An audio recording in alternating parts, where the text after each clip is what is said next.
Mm. 11:06, 5, 4, 3, 2, 1.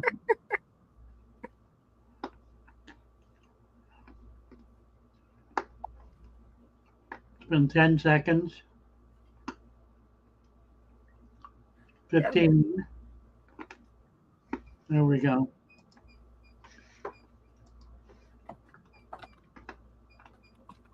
Little fishes as they swim about their home.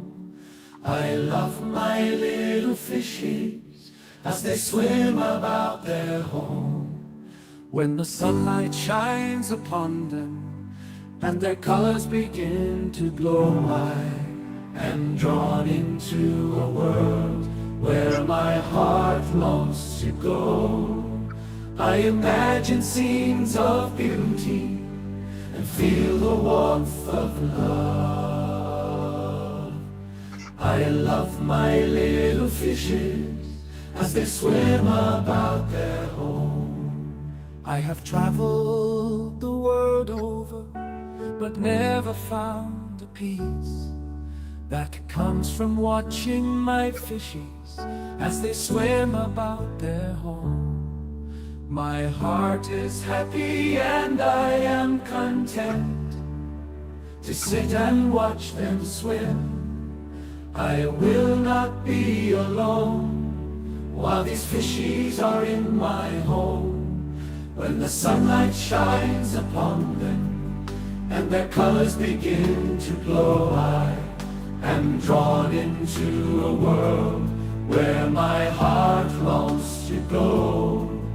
I imagine scenes of beauty and feel the warmth of love. I love my little fishes as they swim about their home.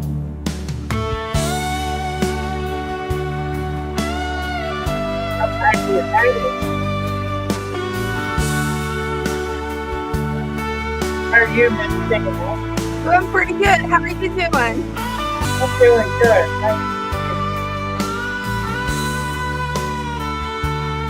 It's going to be a fun night tonight. Fun night, you bet. Everybody's here. Cornwall is here. Oh, cool. Haven't seen him in a little bit. Nice to see Cornwall. Father Pitt. He says, happy to see you, Cornwall. Fort Dare, Preston Stroop. Who else? Christian B.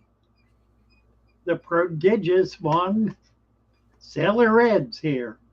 Moon Pie. Nathan Brown from Down Under. And who else? See, we also have Victor C. and Fishworks Fam FM 93. Yeah, and Livka 6. Mm-hmm. Got a lot of people in tonight. Got a gang. We're at 40, pretty much 40 already. Mm-hmm. Good job. All right, guys. Hello, hello. Nice to see you all. Great to be here. You can see I'm home this evening. I've been rearranging my my house. Mainly pulling stuff out that I want to take over to the shop. Most of this up here is going to go to the shop. We've got some really nice glass cases with various kinds of jars and other glass containers with live cultures in them. That's So I want to do that with these as well. That's a special project that that Sissy is engaged in. In fact, she's going to try in the next couple of weeks to set up a workshop, a Sunday afternoon workshop, to teach people how to do these little resurrection jars as decorative containers. So that'll be a lot of fun. It will be. Yeah, we'll see. So she's all excited about that. Let's see. Couple of things. Housekeeping. We've got an article coming out in TFH magazine. This will be our second. It'll be published this fall. It'll be in the September issue, and it's going to be on plants. That's gonna be fun. We're moving forward with the publication of our ebook as a hard copy. I don't know how much longer that'll take. Probably a couple more months. Well, we finished all of the edit. We now have to go through and format with all of the pictures and graphs and whatnot. So that's the next phase. And that's pretty much the final phase. All the editing is done. We've edited it to death. It's been through at least 3 rewrites Wow. and 2 full edits. So I think we're in, it's as good as we can make it. I still have not read the whole thing, and I don't want to because I don't want to get in there and feel the necessity to change things. The whole purpose of doing this book is to get some people who I trust, people who understand what the natural system is and who have a good understanding of how I approach it, to evaluate that in depth. And boy, have they done it in depth. They've written 500 pages with graphs, charts, pictures, 100 chapters, broken it down into the most minute detail, made it a research tool. The people who are buying it as an ebook go back and refer to it over and over again because it just has everything in it. It's an amazing piece of work. So once we get the hard copy out there, it'll go in all of the major bookstores nationwide and throughout Europe in English. We'll have to see about translating. I would like to be able to translate it into a Near Eastern language and also into an Indian language, but we'll see about that. That'd be nice. That'd be wonderful. Mm-hmm. All right. We're also moving along with our new partnership with a promotional company that works with businesses online to help them develop a better presence and increase the depth of their sales. So that's real important to us. We absolutely need to be able to do that. We've been stuck for about a year and haven't known what to do to get off the dime and to really grow our plant business. So we're hoping this is going to make that difference. Hopefully so. Our plan is to add fish to it, but the primary thing we want to do is really promote the substrate because that's what makes this whole system unique. And if we can reach the point where we can hit the level of sales that will allow us to have it packaged by a packaging company and ship out, then we'll do that. But that would be a pretty big number, I would expect. So we'll see how that works out.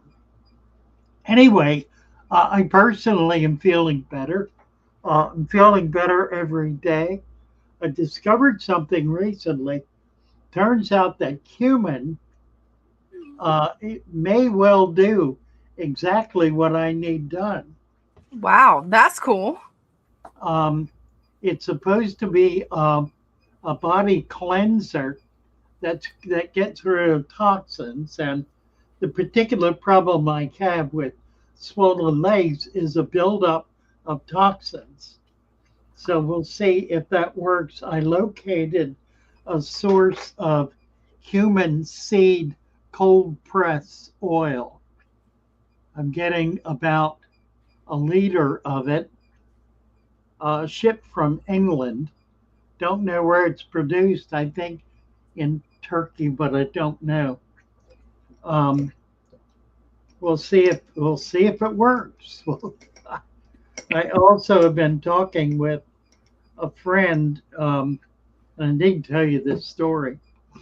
He was an acupuncturist. He's a MD who has gone through a number of iterations of his practice and has wound up in acupuncture because he feels as though it's the place where he can do the most good to help people, which I find really interesting. That is. So let's see, Brenda's here. Oh, cool. See what she's up to. Hey. That's your leg. What are we looking? We're at the shop. Hey, So you're sitting here. Hey. we are at the shop. Oh, it looks like there's been some changes. This is. Yeah, a lot of changes. Oh, what have we got in there, Brenda? Nothing interesting. I need to redo it. That's the 25-year-old tank. Oh, wow. I'm going to redo it. Oh, go out into the fish room and look in the 20 right there by, the 40-gallon right there by the door. There are baby buffalo heads, and they're right there on the right. Oh, cool. I need to turn this up. Are you hooked up or are you on your phone? You're on your phone, okay. Can you hear me? Yeah. Let's see if we can spot them. You have to get really tight. They're very tiny. There are only about 10 of them. And they're probably going to be too small to see. Can we make her full screen? Maybe that'll help. I don't know.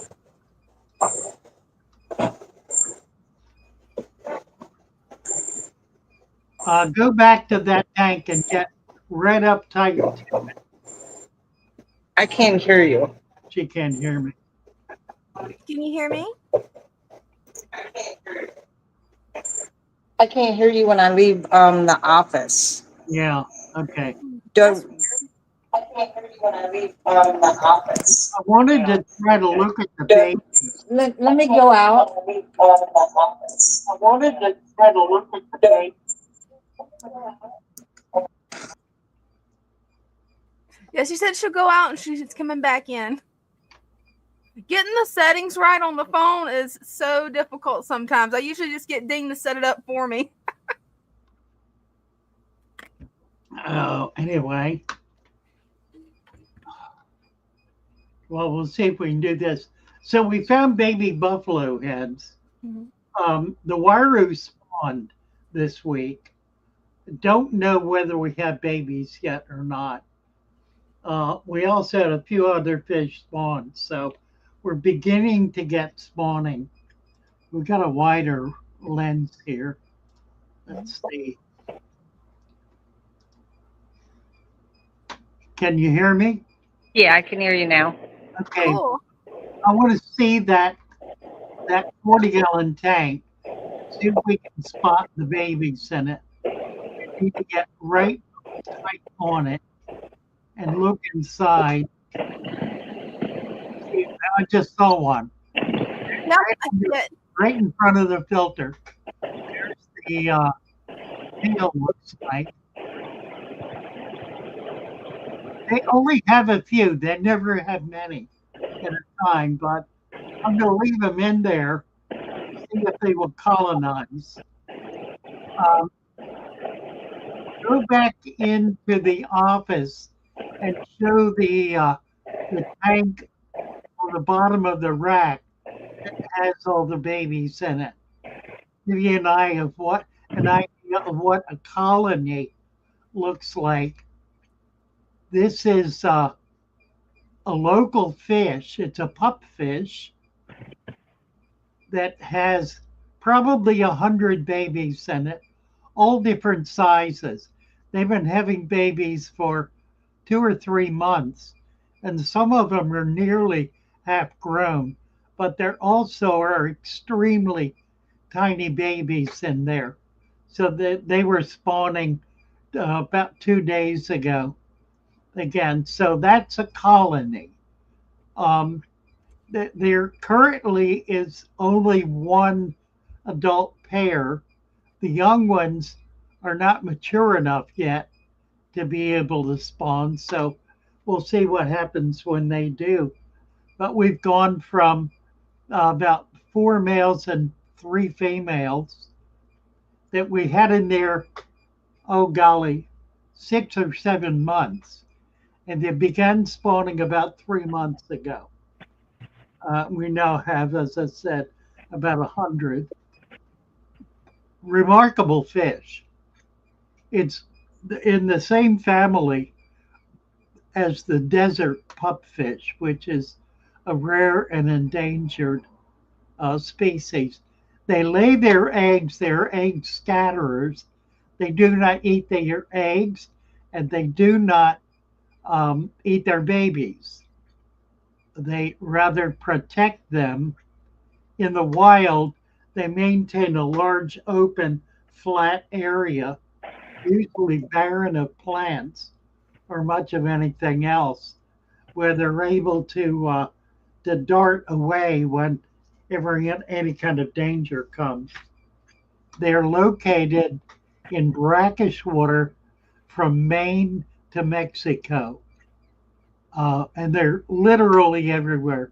It's an extremely prolific fish that can be found in brackish water along the entire East Coast. Very, very neat fish. Mm-hmm. You want to show the racks? We can do that a little bit. The 10 gallons? Sure. I love that rack system. Yeah, we have a lot of bettas right now. We have an order of fish coming in this week, so we're going to have a lot of new stuff. We have not ordered in about a month. So we've been trying to sell down to get to the point where we can kind of get control of our tanks back. Those are a lot more bettas. Christian has been sending us the bettas, and we've got a couple of other people bringing bettas into us. So we're loaded with bettas, and they're all really quite nice. We have some very unusual ones.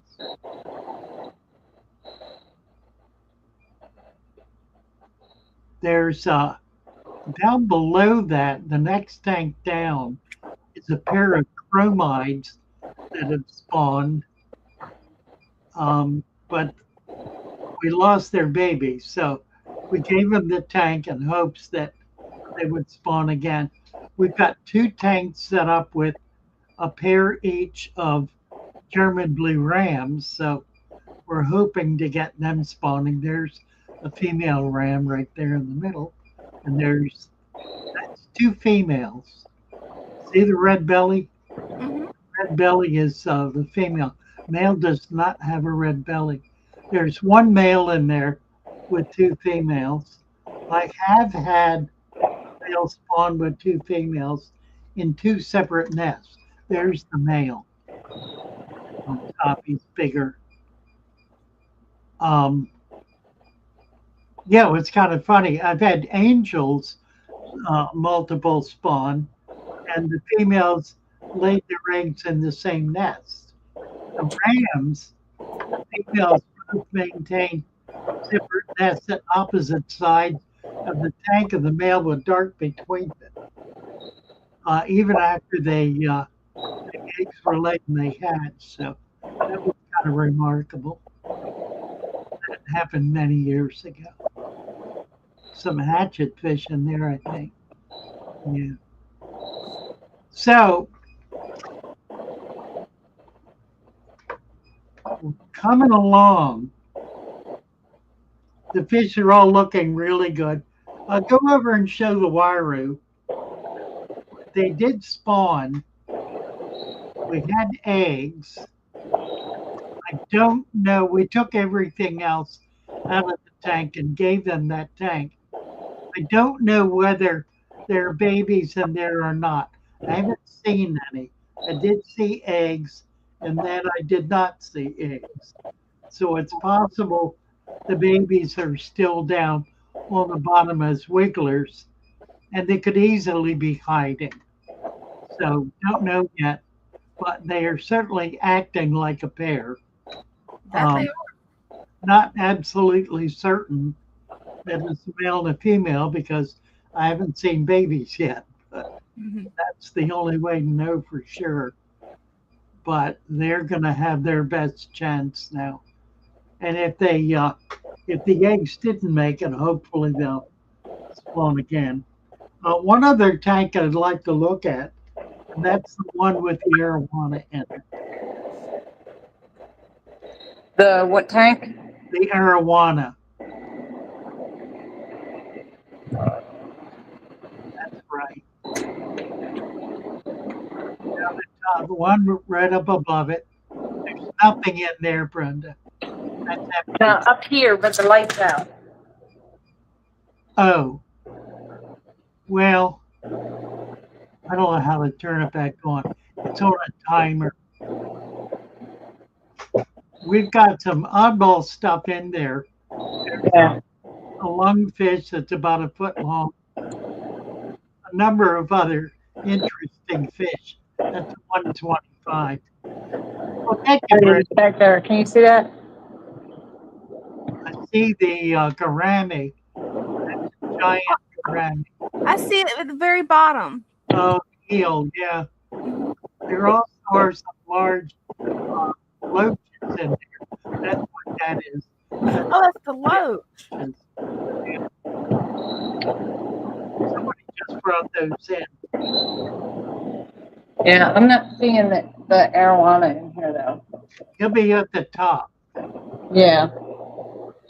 And he's pretty small, so you can miss him. I'm hoping to be able to get an order in with predatory fish this week. So we'll be able to get a few really big fish for these big tanks. So that'll be really exciting. Alrighty. This is where we put extra Wairus, extra earth eaters. And there's a shovel nose. Just a bunch of oddball stuff in here. Yeah, there is. Geophagus. This has become a dumping tank. A 75-gallon. It's got everything in it that doesn't currently have its own home. That's a really interesting goldfish too. They seem like they're pretty There's oddball a too. very nice fancy goldfish there. Somebody brought that collection into us. There really are some quite nice fish there.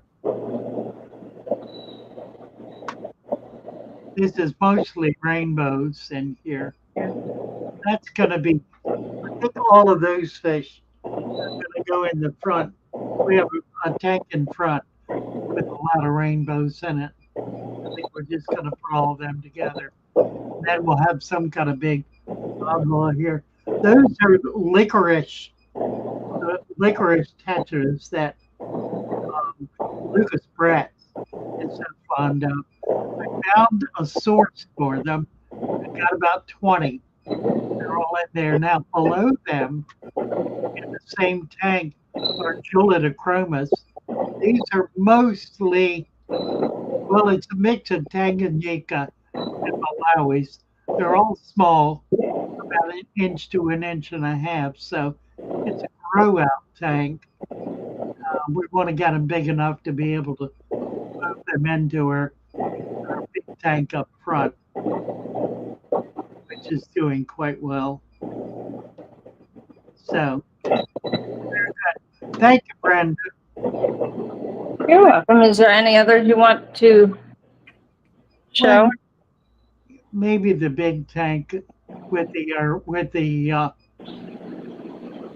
Africans in it. That's a nice tank. Yeah, it's got a great collection of fish in it, and then it's doing really well. They're growing in size. That's South America on the top. So Geophagus, I believe. And of course, those are Malawi. There are Tanganyikas in there. There's a couple of them. Frontosa. A real mix of fish there. Probably 3 or 4 South Americans in there.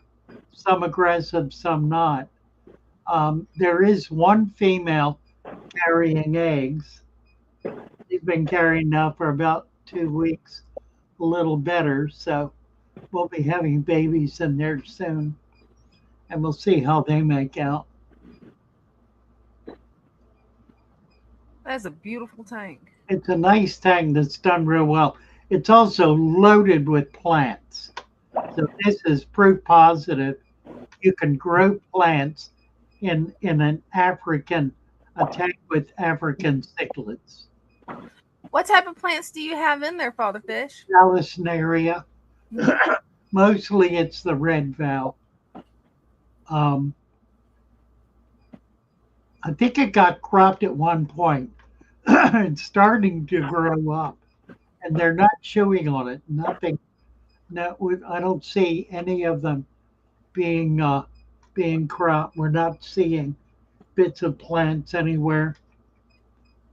Once it becomes established, they leave the plants alone. It's only when plants are an oddity and not a substantial part of the tank that the fish will tear them up for lack of better fun.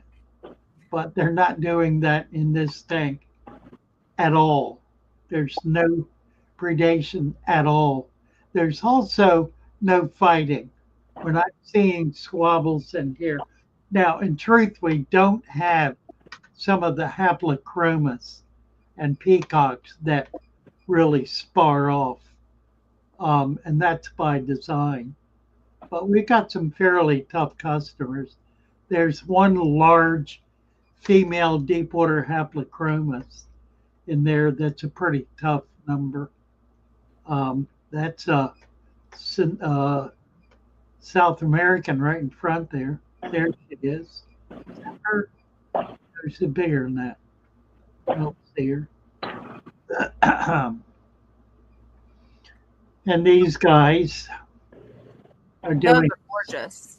yeah, they're doing so well. Got angels and discus in this thing. And the angels are growing really well. And the discus are just moving all over. They're being very peaceful. They're not showing that there's any aggression against them.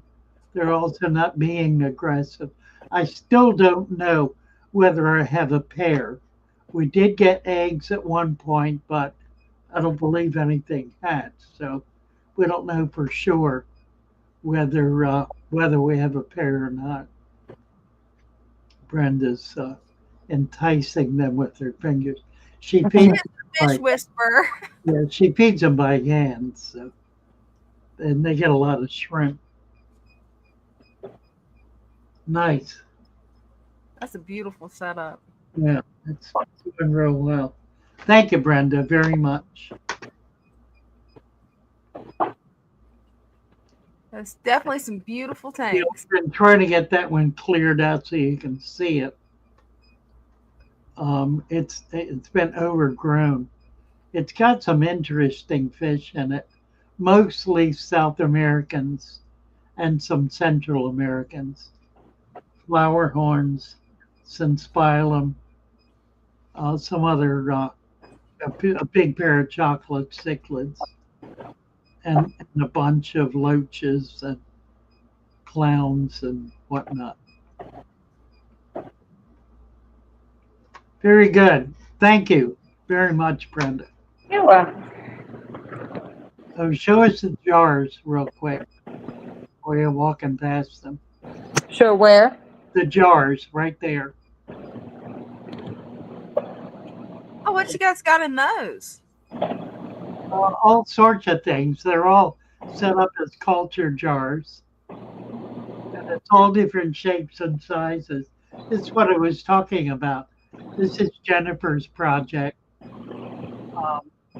We have another rack we're going to do this with, and she wants to do a workshop, a Sunday afternoon paid workshop to teach people how to do these. So that'll be fun. So.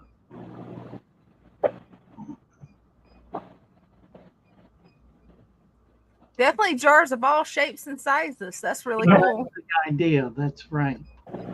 Yep. Yeah. Very good. We're good. Thanks, Brenda. You're good. Okay.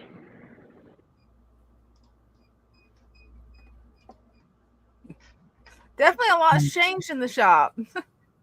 Yeah, we're gonna build a new rack.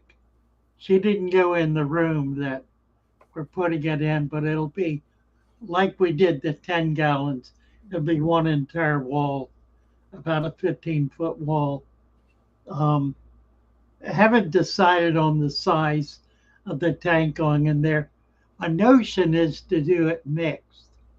Maybe do one big tank with a lot of smaller tanks around it or something. I don't know. I want to do some 29s. We don't have any 29 gallon tanks set up, and I do have a few. So I want to do that. And maybe another 125. I just really like that big tank, and we need as many of those as we can get. So there's all that. See, Dave, have we posted the link? Oh, it is. Yeah. The link, okay. So tonight's show and tell, you're welcome to come up and show off your tank or ask a question or try to get a problem fixed, whatever, wherever you're currently surviving in your hobby. We're anxious to celebrate it with you. So feel free to click on that link right below the screen, and then it'll lead you right. It'll lead you right to us, and we'll get out. We'll take a look at what you're doing, what you got. I had an interesting experience this week. I had a fella call me. He had come in and bought soil and plants, and he set up a big tank. So he spent a couple $100 on everything. He called me up, said he was panicking. Said his tank's been set up a week, and all of a sudden, all the plants are dying. The water's gotten cloudy. The ammonia shot through the roof. And he's afraid his fish are sick and dying. So I talked to him a little bit about how he set up. I said, it doesn't sound right. There's something wrong. Ask him how he set it up, and it sounded right. So I asked him to send me some pictures. So he sent me some pictures. And I called him back and I said, you know that kit that tests ammonia? Dump it in the toilet and throw out the jar. You are chasing numbers on a piece of paper and you're panicking over it.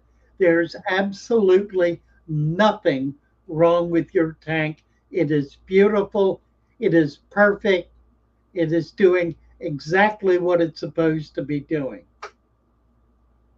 And he said, "Oh, thank God. I hoped you would say that." I can't tell you how many times seeing a leaf of a plant die causes panic. One leaf on one plant with a tank loaded with plants. My plants are all dying. And of course, they're not. Leaves die all the time. That is what they do.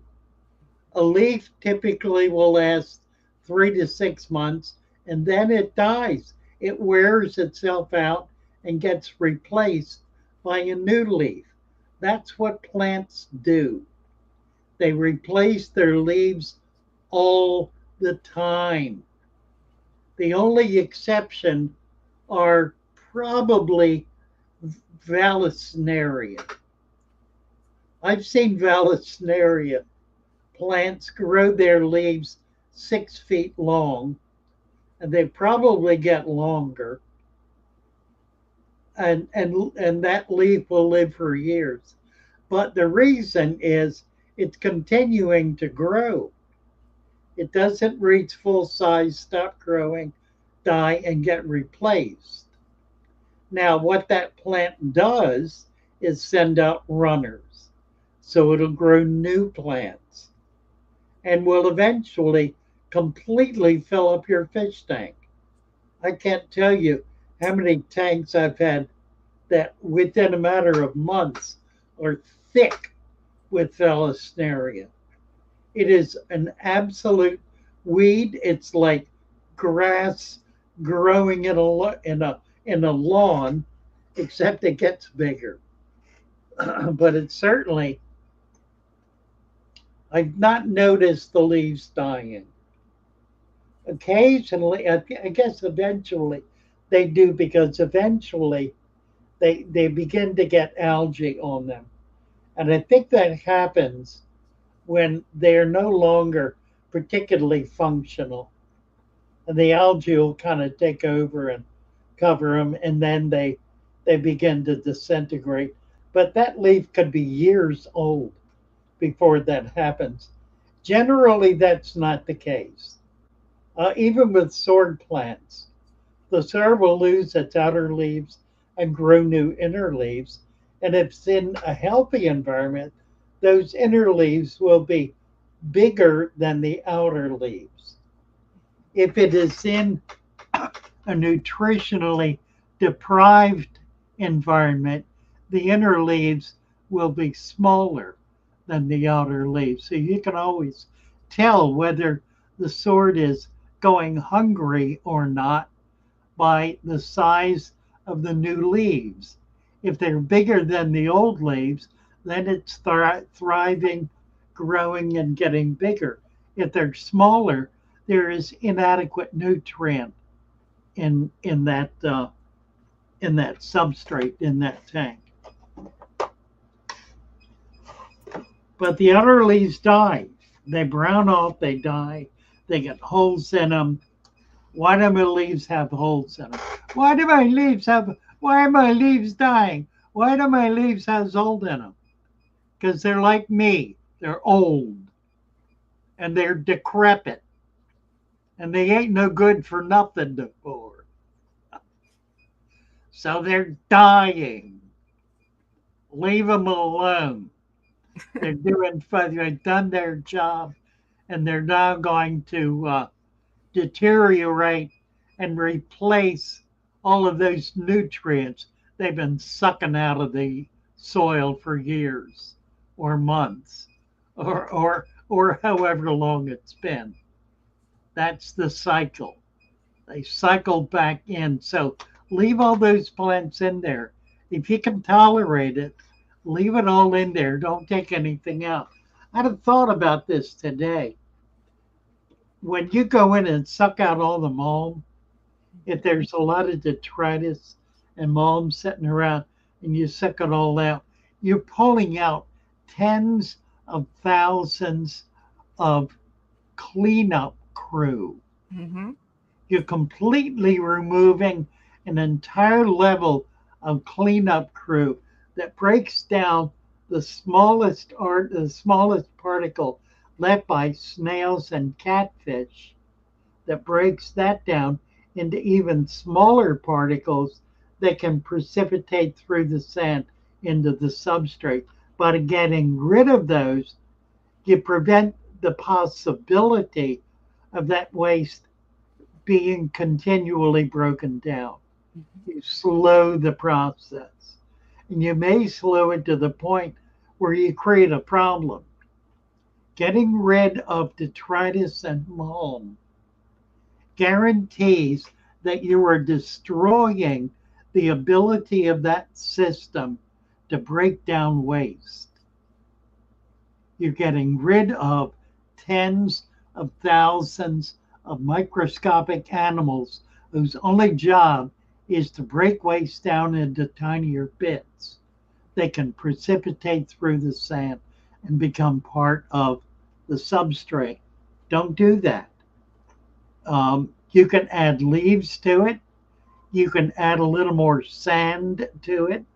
Generally, if you get a buildup of mulm, it's because the sand is too full. Add another ½ inch to 1 inch of sand. Give it a chance to be able to get down in there. It's constantly moving.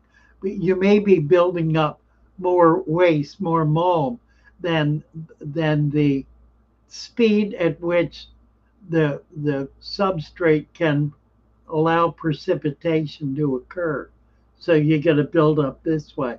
If you add a little more sand, it'll allow that flow to work better. So always consider adding sand. And I don't have my bill here. I found the sand bill. I rang it the other day for a couple of folks. I think it was on Foxy's stream, and they can. I rang the bell. They couldn't hear or see it. It wasn't live, but I put a note in that the sand bell was ringing. Somebody mentioned it, and I was able to find it and ring it. So next chance I get, probably Wednesday, we'll try to remember to ring the sand bell. Hey, that'll be fun. Ah, all right. Nobody's coming up. Hey, I can go get Ding's phone and show off some of my tanks if you want. Sure. Okay. I'll be right back. I'm going to go ahead and get all this stuff muted where I can actually work with just the phone. That way you guys can hear me. Okay. Let's see. Let me go back to where I was. What's on the t-shirt? Father Fish.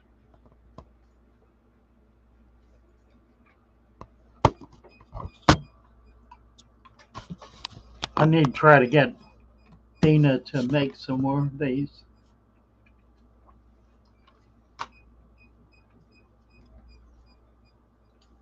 I think the problem is getting the size. SC is here. Let's see, SC doesn't have a wrench. Let me see if I can get this. Area. Yeah, Vallisneria is a weed. Let's see. I thought there was somebody here without a wrench, but maybe not.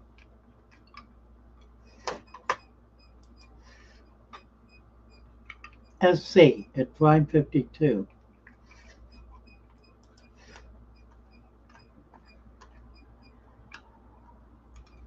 Now here's one. Phaseus. Forgive me, Father, for I have sinned. Just had a gravel tank for years, capped it with 4 inches of sand, and now heavily planted. Bravo, Phaseus. Nice job. Let's see, let me get you a wrench. You could do this. All right. We should be turning blue anytime now. Cinnamon Geese is here. Hi, Cinnamon. Doom Pie, Kim Willie Bond, Aria Celered. Let's see, here we go. Now the turmeric tea, 1 teaspoon turmeric, 1 teaspoon ginger, raw honey, 5 cranks of black pepper, half a lemon squeezed in hot water. Take that first thing in the morning and you'll have more energy. I dare say. I will do that. Thank you for that recipe. Very nice. Let's see. Let's see, anybody else? Essay does turmeric. I'm doing turmeric root. I found a source for turmeric tubers, which I grind and eat raw. I do about a teaspoon of that every day. And I find it gives me enormous energy. It just makes me feel better, feel stronger. Sidious is here. Hello, Sidious.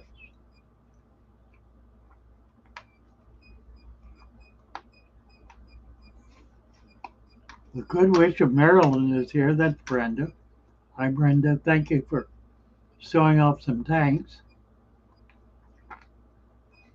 Erna Pitry.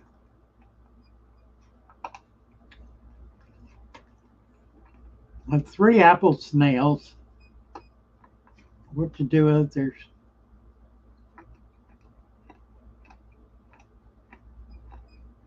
okay, I'm not getting this, Erna. They're saying they're leaving slime on the plant. The fish eat that slime. It's highly nutritious. So not anything that's a problem. Joey Coonrod, any recommendations for dealing with brown algae? Yeah, let's talk about algae. The article that we're writing for TFH magazine has a little section in it about algae. And I did want to talk about that.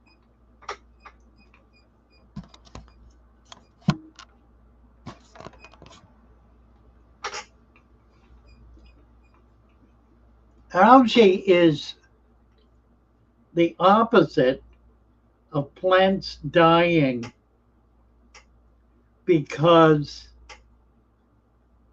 there's inadequate nutrient.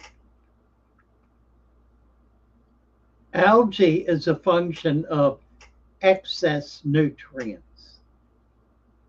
If you have algae in the tank,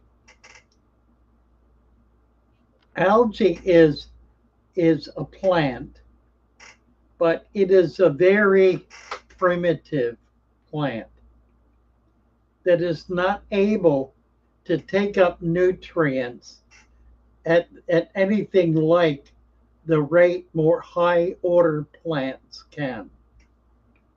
Plants with roots, for example, are able to take up nutrients at a much higher rate than algae is.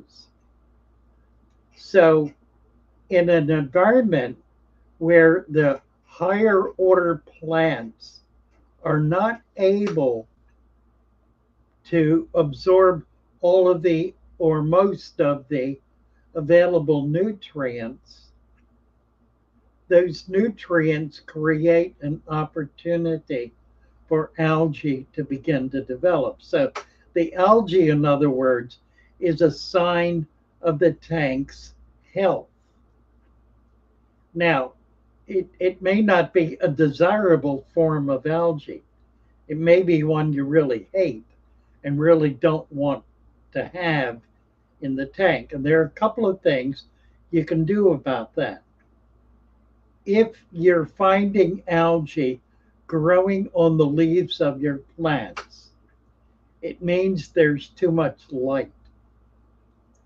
Reduce the light in the tank.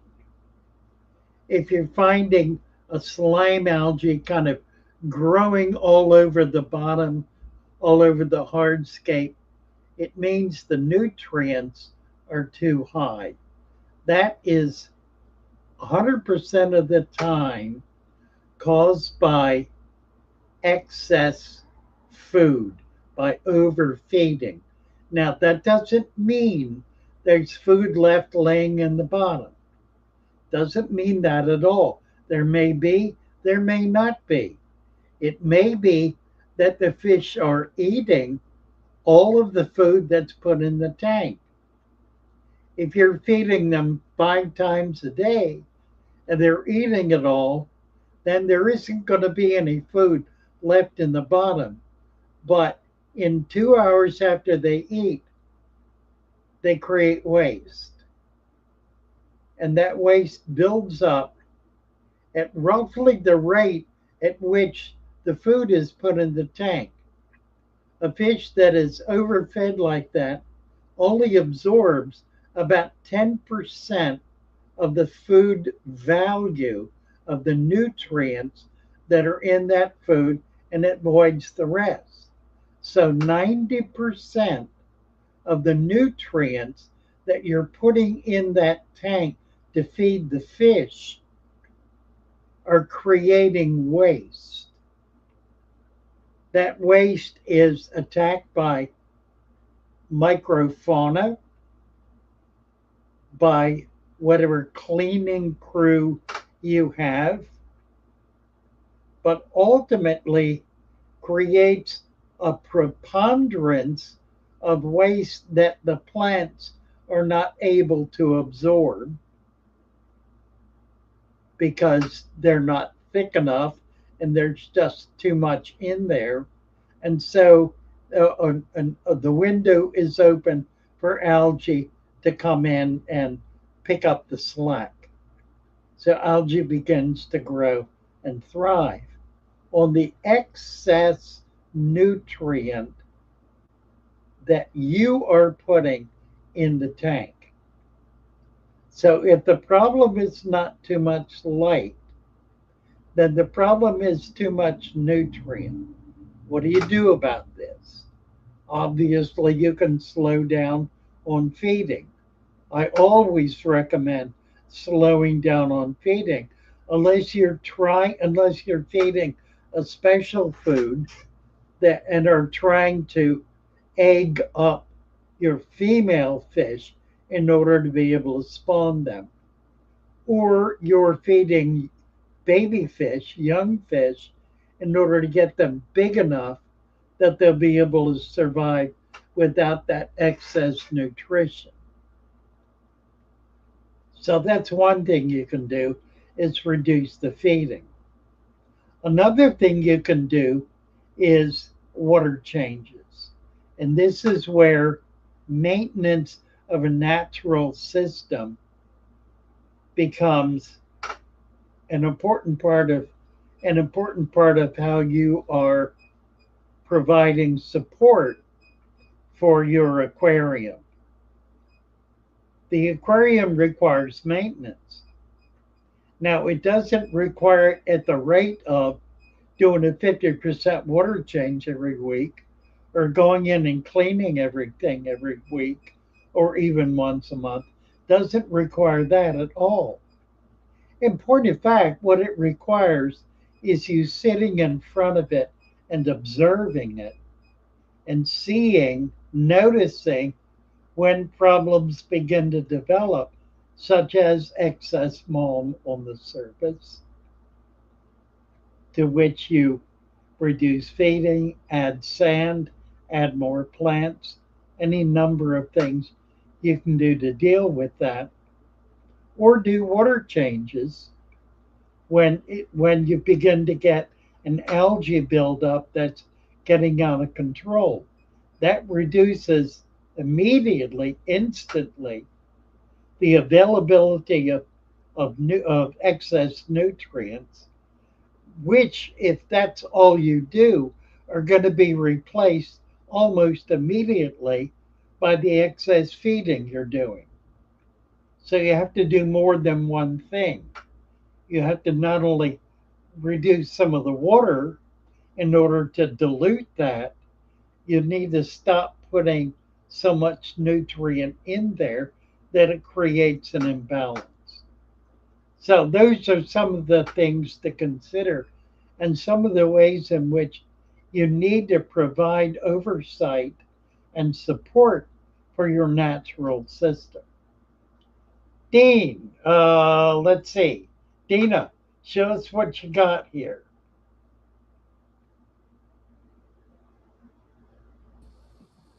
Now you should be able to hear me. All right, yes.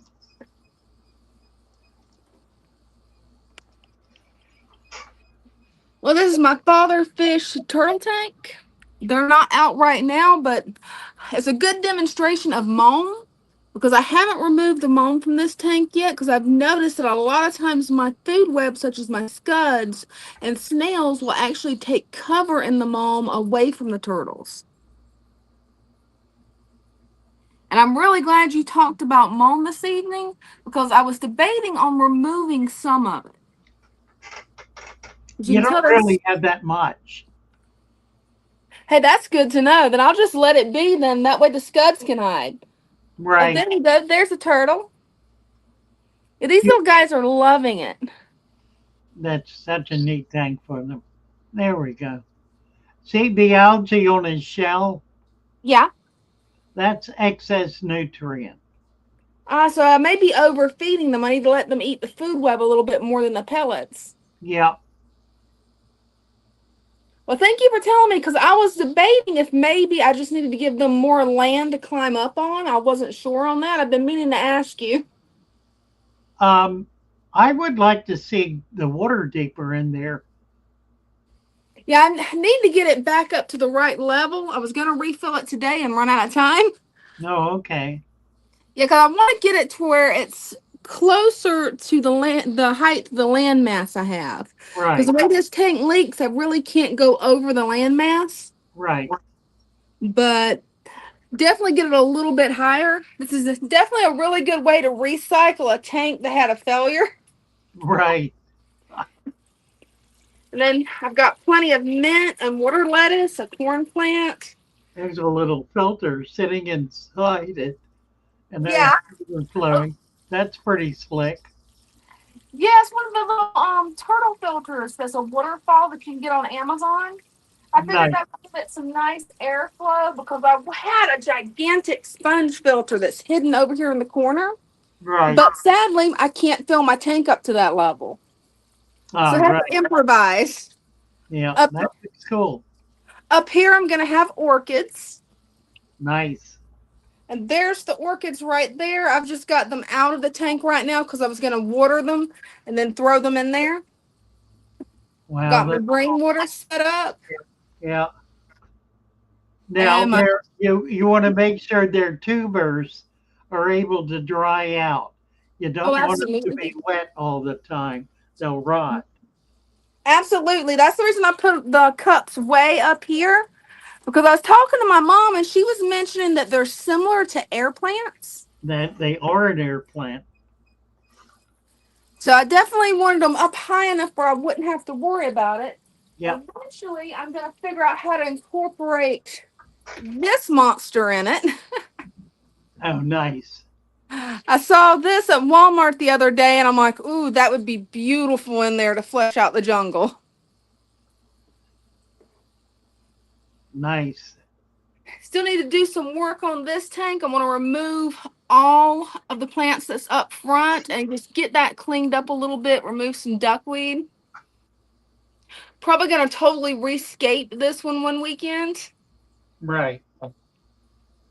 And then I'm definitely going to add more plants to this one. I just wanted to give the dwarf grass enough time to really take hold. But these little guys seem very happy in their new home. They're doing well. So far, no fry, but I do have a male and a female, so hoping that soon we'll actually have some more fry. That would be nice. It looks like the female turtle isn't going to come out today. There she is. She likes to hide over here. Oh, yeah. I definitely need to bring this water level back up a little bit, but hopefully in the coming weeks, you guys will see a definite transformation with the turtle tank. And there's one more tank that I'm going to be redoing. I'm waiting until Ding has some time off to help me because he's really good at aquascaping. I'm going to redo this tank. This is my 40-gallon breeder.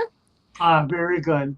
I probably have about 100 guppy fry in here. I don't know if we'll be able to see them because they like to hide. Nice. But I definitely want to redo it, get some things planted a little bit different, get a really good. I'm going to get the food web back going again because my tetras like to eat scuds a lot. And every time I keep adding in there, they seem to eat them all. That or they're hiding in the moss algae that I put down there. Right. Yeah, some mat algae. I figured, why not try that just to see if that would help the scuds hide? Yep. And so far, it's been working. It may not look the prettiest, but it definitely works. It looks like Java moss. You think it's algae? It Right. might be Java moss. I was thinking it might be mat algae, but it may be. Yeah, It you're seems right. Yeah, I it's, think you're right. Yeah. it's definitely been carpeting the bottom for me, which is good. It's definitely been giving places for my baby coolie loaches to hide. Finally got babies. You Did do? what did what you said. I put a little rock pile in there. That's actually a little rock cave that I made with lava rock. Yeah. And I saw some babies the other night. Wow. How cool. Yeah. So we finally got baby coolie loaches. Nice. Hopefully they'll be able to thrive even though my diamond tetras are very predatory. At least with guppy fry they are, and shrimp. Well, they should be able to hide. You got, That's what I'm hoping. yeah, that's nice. I love it. Then I got one last tank over here. These are my little albino meadow lace guppies. Their two fry up there's doing great. I'm just growing them out in the breeder box, adding a little bit of green water to them and a little bit of ground up fish food. And once they're no longer the size that their parents will eat them, I'll let them be released into the tank. Well, the female's going to be dropping soon, too. That's what I was wondering because she is getting pretty big. Yeah. She's not quite ready, but she got babies in there for sure. Hey, awesome. I'm glad to hear that because I love these guppies. They have such beautiful coloration to them. It's a pretty fish. Yep. They really are. They remind me more of a betta fish than a guppy. Look at that tail. Right. I mean, they Nice. look like living ribbons just about the males. Really. Well, thanks for letting me come up and show off my tanks. I'm going to run the phone back to Dean and I'll be right back to the live stream. Sounds good. Okay, thanks. Well, that's fun. So we're doing in-house show and tell tonight. Well, we need to do that, don't we? You can show you what we're doing. I'm sitting here in front of a bookcase that has little tanks on it. Nothing in them. This is you see the rack. Was thinking about this today, that I could set these up as nanos with like a pair of fish or a trio of fish, a small tiny fish in each one, and pay attention to water parameters and see if I can get them colonizing. So I may be trying to do that. I got rid of most of my tanks at home because I wasn't caring for them properly. Took them all into the shop where they get better care. But I still want to do something here. And I think that may be the solution. And then do things like some of the oddball gouramis, the low pH gouramis, and maybe scarlet bass, that kind of thing. Do some more difficult fish and see if I can do a pair of rams somewhat. Jacob Wade is here. Hello, Jacob. Hi there. Hey, how you guys doing? Good. How are you? Good. Just restocked up on some more leaves. Got some catappa leaves in there, Oh, you sure and did. then I got a whole big bag of Leaflet. jackfruit. Nice. Jackfruit. Jackfruit. Cool. Very good. So, do I want to put these in after the catappas break down? Well, you could put one or two in now. Any variety is really good Mm-hmm. Right. because it gives you a better diversity of nutrients. Oh So yeah. you go ahead and put one or two in. They yeah, they really enjoyed them. I accepted the little bit of a challenge. I didn't move none of them, but I cut like a lot of them. I have a lot of open space now. There are a Okay. lot of up by the leaves, but it did help. It opened the lighting back up because it was actually really dim. I couldn't tell, but you could tell the Right. difference open now. Yeah. And then it melted some of these, but I'm okay with that because it's a strong development of roots. So I'm not worried about the little bit of melting it's going to have. It's Mm. just going to make it come back a little stronger, thicker, because it's Yeah. healthy. Oh, yeah. Yes. No question. No question. Because see, I can cut mine back. I mean, I'm pushing 10 hours. I could probably go back to 8, and it would probably eliminate, like you were stating, that green algae that I get on the top. Yeah, But that's probably. all. Right. That's all the algae I'll ever get. I don't. I very little. I mean, you can see it wee little, but it's very little spot green, and Yeah. that's it. And that's But I don't. older things too. But that there's none. I mean, there's none. Right. No, you're The looking full, good, Jacob. Looking I'm good. very amazed system. And then, like, so many people still tell me that these angels are the worst option, and they're one of the most loving creatures I've actually had in my tank, other than the keyholes. I love the keyholes. They always greet me every day, every Uh, day. yeah, I like angels too, and I really don't find them aggressive. But No, when they pair off, they tend to want to keep everybody else away. That's the only aggression I ever see with angels. right. Oh, and I think I lost some for some reason. I think I lost the other three of them. I had four of those glass catfish, Uh, and I don't know where they're at. I haven't had no smelliness. It just smells the same. So I don't know if the system, you know, they got stressed and they killed themselves because they were in a new tank and they killed themselves and the system broke them down so quick that, it didn't even leave nothing behind that, would result in a foul because the system is very stable. well, that would typically be the case. There's not much to them. So they Right. once a fish dies, everybody starts eating on it, and it would not take long for those glass catfish. The other issue with the glass cats is they're wild caught, and Okay. that's always problematic. Nobody breeds them. They're wild caught, and whatever they've been eating, they're not getting anymore, whatever it is. So they Right. become very difficult to feed. Okay. Yeah, Which that's what I'm thinking that, I'm somehow lost them in my system because they would have definitely, I would have seen them by now. It's been almost 2, 3 weeks, I think, now since I've yeah, had to, maybe a month.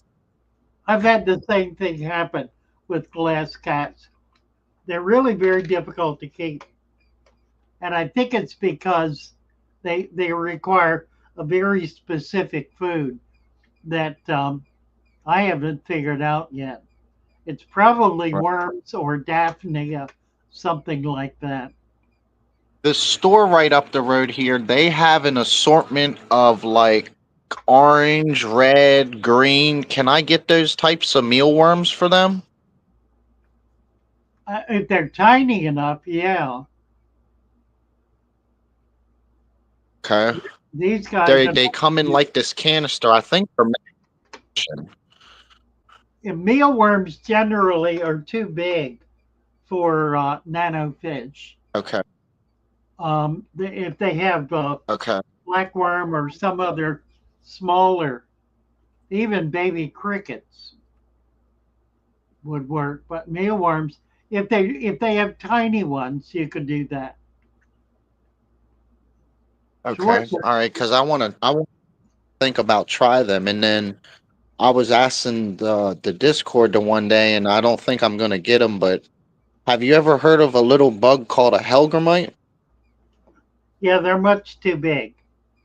Right, that's pretty much what my buddy was telling me on the Discord, that if the fish can eat it, that's cool. But was pretty much telling me, I don't think you have anything big enough that would, Yeah, eat it pilgrimite right. 2 to 3 inches. They're a larvae of a um, um, dragonfly. Wow, that's so cool. They're That great is. fish bait. Wow. But yeah, they they actually enjoyed that since I actually trimmed it a little bit and cut a lot of the top away and opened a lot of this up, and now that it's been melting some of this back, it opened some of the bigger clogged areas up, Right, and right. I see that. Yep.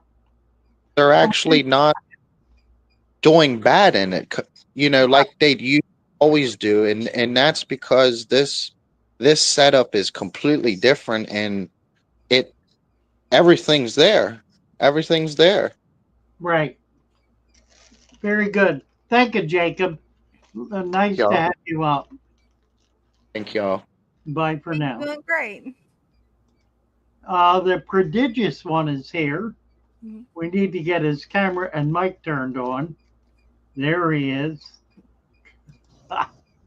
Hi there. How's it going? Good. Good. How are you? I'm all right. I'm trying to show you guys the tank, but Oh, I think that's wonderful. taking a little bit. Okay. Let's switch this around. There we go. Okay. So this is what it looks like. I had the guppy weeds all right here, but Oh, cool. yeah, this is what it's looking like now. These are all my fishies, and I Okay. put Looking that good. sand cap that you said. Right. It's actually pretty nice now. You're right. It does look really nice. That it does. Looking good. Yeah. All right. I'm gonna put this back in here. Look how much it is now. Well, Wow. right. So much space. That's a lot. Yeah. I have a new fish, but I'm trying to find him. I might have to go to the top. Hold on. Let's see. Where are you at? Where are you at, Whitebeard? Oh, he's hiding again. I got one of those key leaf. Oh, look, he's right there. Oh. Oh, cool. He's camera shy. That he is. What is that? They said it was a keely fish, but I don't Oh, know. okay. I thought he was a minnow, but he always stays right there, so Nice. maybe it's like he likes to be by himself. I don't know why. Uh, And I got one of those rainbow cloud yeah, white here's a white cloud minnow. and a whole bunch of these are mollies, right? Yes. Marble mollies. Gorgeous. Oh, is that the girl? Probably. Yeah, sure is. I would say so. Yeah, and then my beta who loves the camera. Yeah. It seems like they all do. He's Yeah. great. Oh, and then this is where Where are you? My longfin pleco. Oh, very good. Yeah. Everybody's coming pretty nice. I bought 2 little shrimps. I think that my Raphael catfish ate them. Good But chance. the big one's still But still you there. never know. Yeah, That I don't know. I don't know if they're just hiding somewhere. Oh, Saru, where are you? Okay, well, obviously my Raphael catfish doesn't like to be on camera. nice.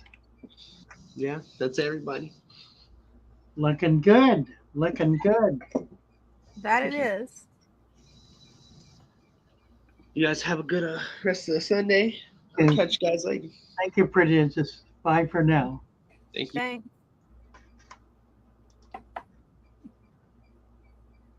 Nice. Mm-hmm. Definitely seen some nice tanks tonight. Yeah. Let's see. Fell asleep. Doom Pie said he fell asleep the last stream. I don't remember much about it. I might have too. Daryl Wheelis is here. Cool. Hey. Hey, Brother Fish. Hey, Dina. How are you? I'm doing good. Just a little update. Nice. Tank's looking pretty good. It's I yeah. added some fish in here, but it's like a school of redfin tetras, but they hide out in the corner in the back all the time. I don't really know why they're doing that, but it's where they are. But yeah, so I got like 40 fish in here now, even though it doesn't look like there's much. That's great. But it's growing good. Everything's doing great. Nice. It's Yeah, looking looks really good. It is looking good. really good. Got these elephant ears, whatever these are here.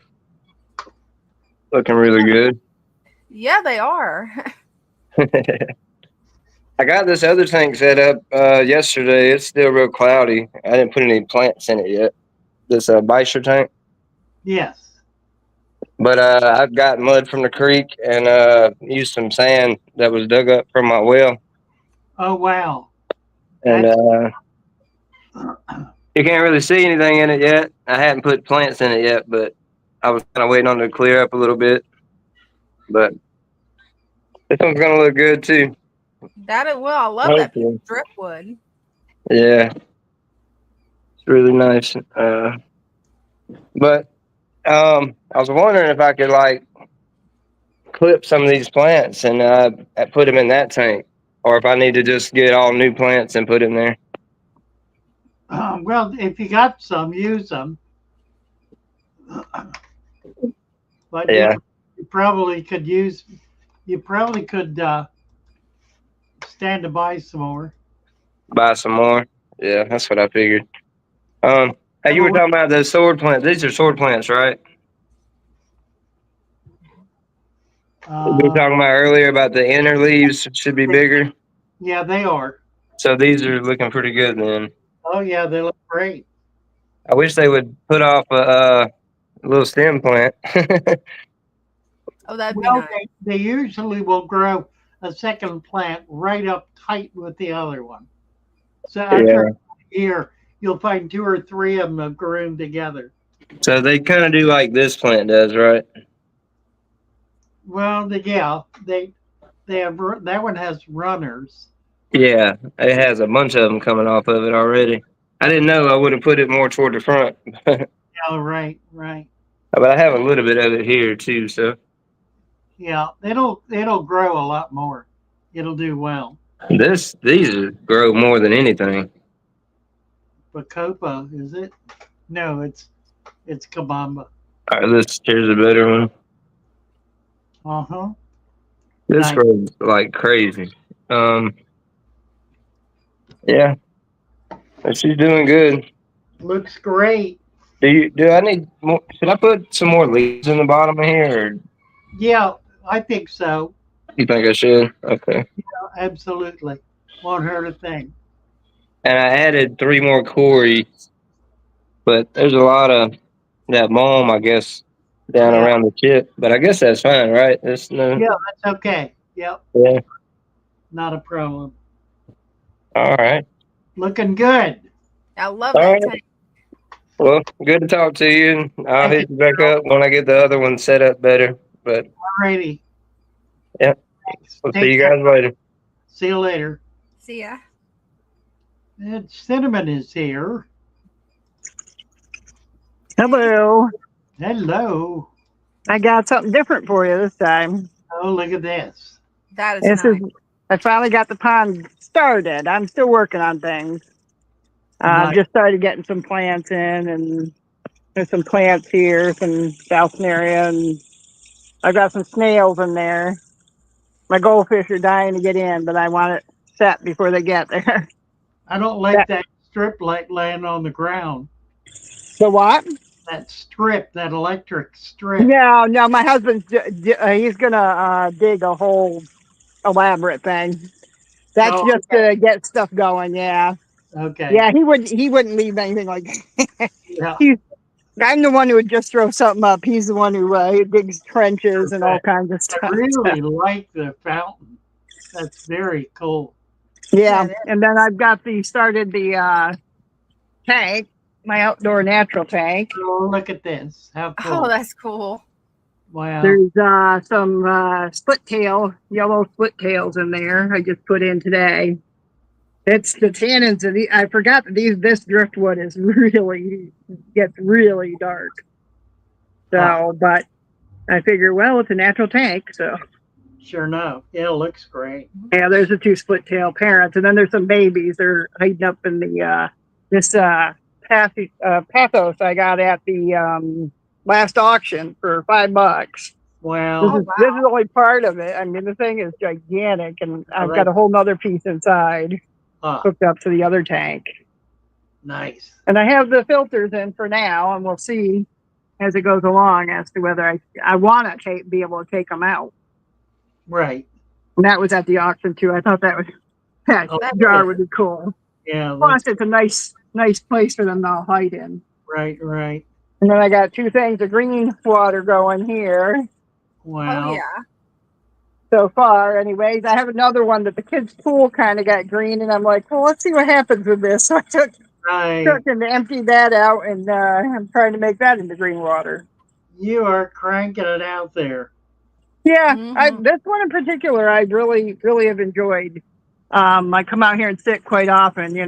I love the sound of the pond, and then I should weed, but I'm actually liking how my flowers or the cone flowers are really getting tall. Nice yard. Yeah, nice little oasis, anyways, away from Exactly. Right. all the. Especially with my health, it's nice to be able to sit somewhere and just relax. So. You bet. But I thought I'd show you guys, and then we can see how it progresses. Appreciate you. So, all right. Have a good evening. I wanted to say one more thing. Sure. I was shocked today because the vet I have is connected to the PetSmart. Yeah. I go in there and they had bettas in the cups like they always do, but they had stem plants in there. Huh. All the cups had not even just a little stem plant. They had a good amount of stem plants in every cup. Wow. I told the guy, I was like, I am impressed. You may have slightly redeemed yourselves from the cups. Yeah, really. But I couldn't believe it. I was like, somebody finally got a brain at corporate. Hard to say. Yeah, but all right, guys. I'll talk to you later. So much sentiment. All right, bye. All right. Scort's here. Yep. There she is. Danielle. Came to show the babies and how they're growing already. Oh dear. See, where'd they go? I got a positive count of 4. Wow. Nice. One back there. Let's see. Find the babies. Oh, here's one. Yep. They're adorable. Mama.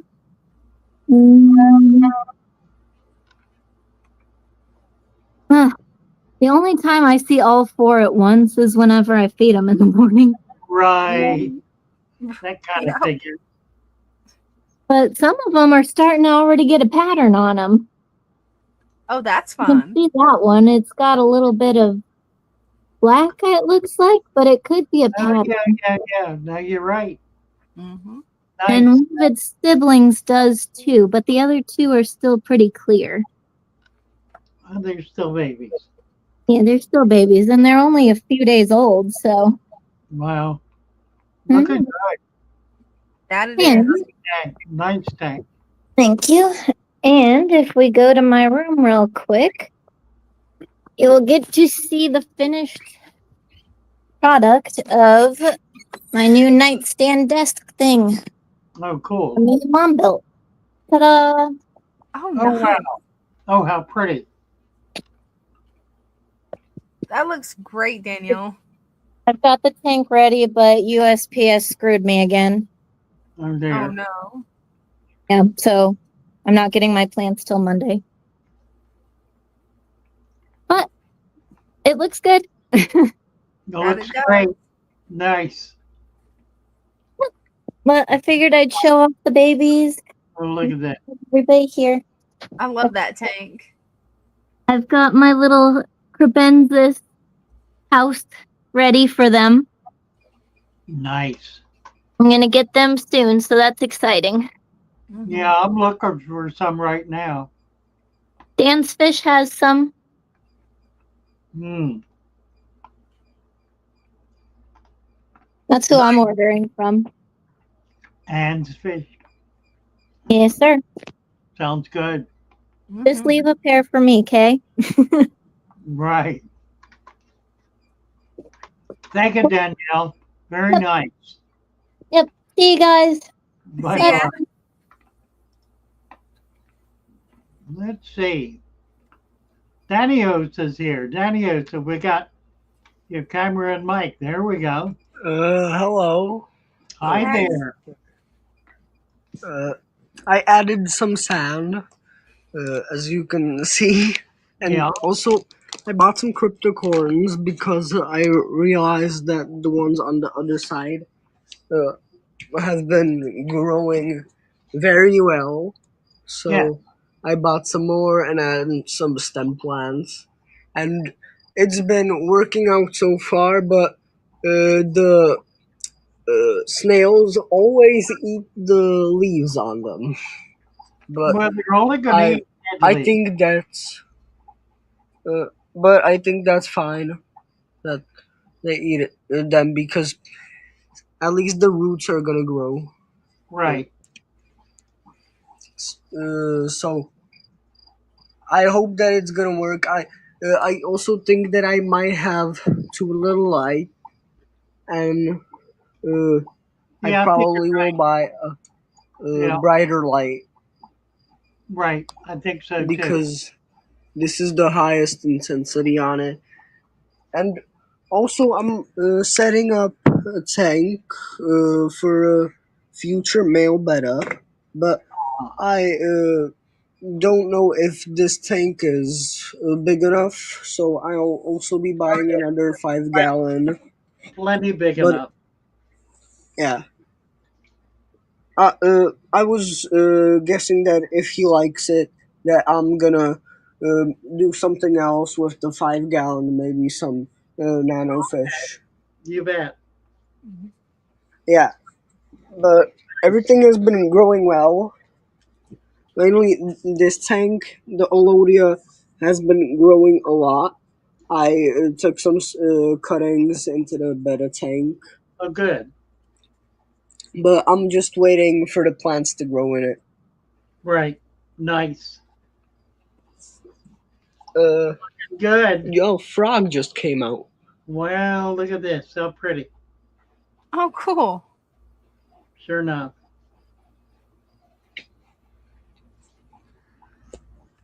You're doing really well.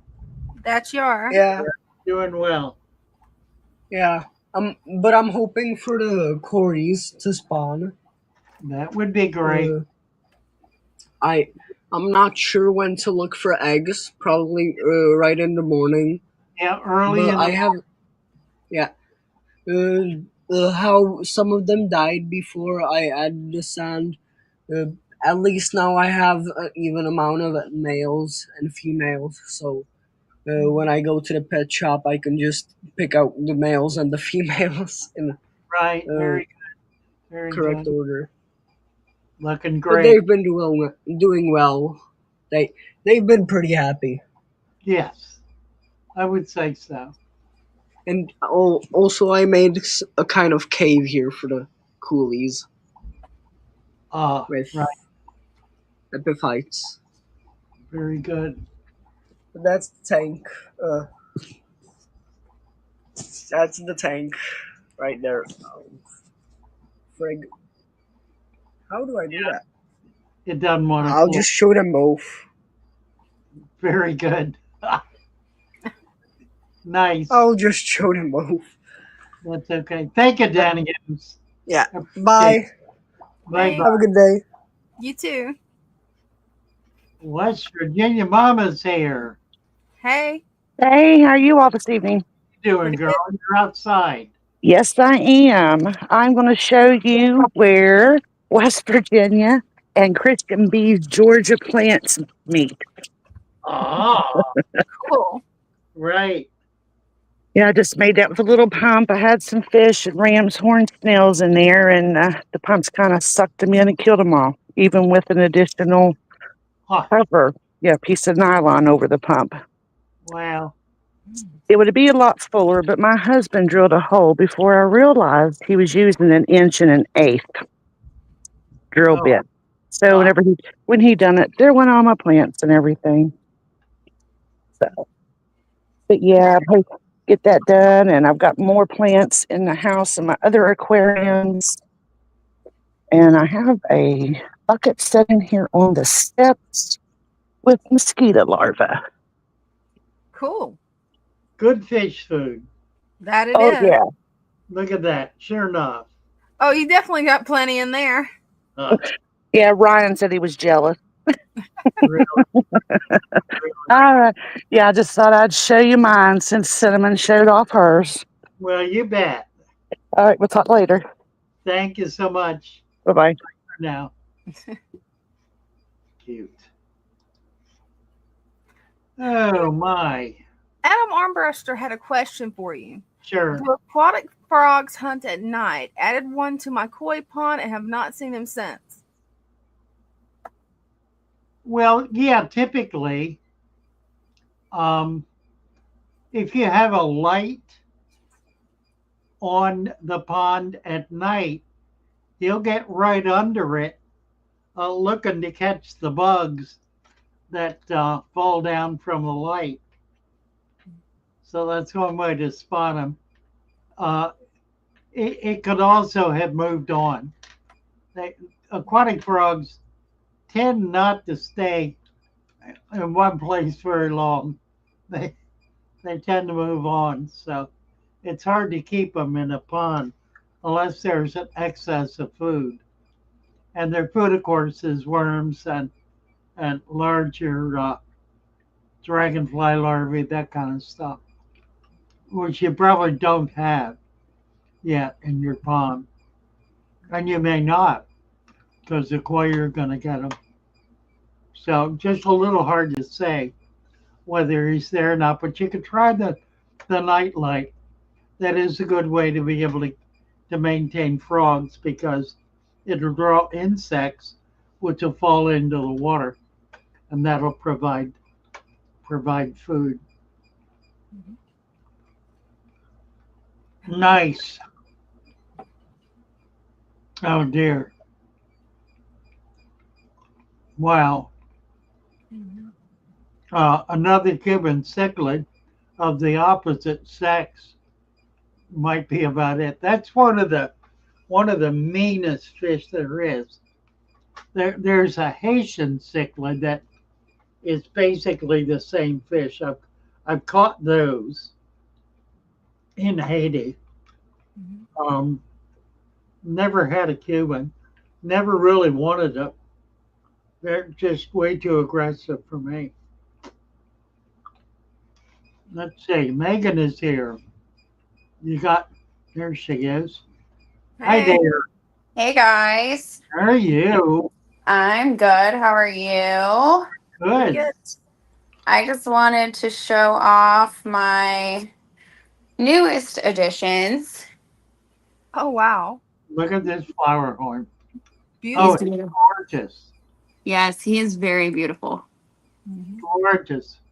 Yes, I love him. I think I just inherited somebody's tanks and fish who had to leave the country, or at least this part of the country, Yeah. and left her all her tanks. That's a gorgeous fish. Yeah, he's beautiful. Nice. And then here's some other ones that I inherited. I don't know if you can see them, little puffer fish. There's about 6 of them in there, but that's their tank. Pea puffers. Yep, pea puffers. Nice. And then this one is kind of just it's got my African jor frogs, some Bolivian rams in here. I'm pretty sure there's probably 1 female and 2 males, I believe. But this is kind of my quarantine take for right now. This one's got like a weird growth on his head, so I was kind of like, yeah, didn't particularly want to introduce him to my tank yet. The female ram. Yeah, I'm pretty sure she has like some type of growth on her head, so I'm kind of watching her a little bit closely. And then I have a convict cichlid that I inherited from PetSmart that they just didn't want anymore. Yeah. And then these guys, they hide back in the back, but they are red barbs and they're super pregnant. So I'm waiting for that. Nice. And then I have all of these guys in here. Little baby crawfish, kind of just everywhere. Oh, how nuts.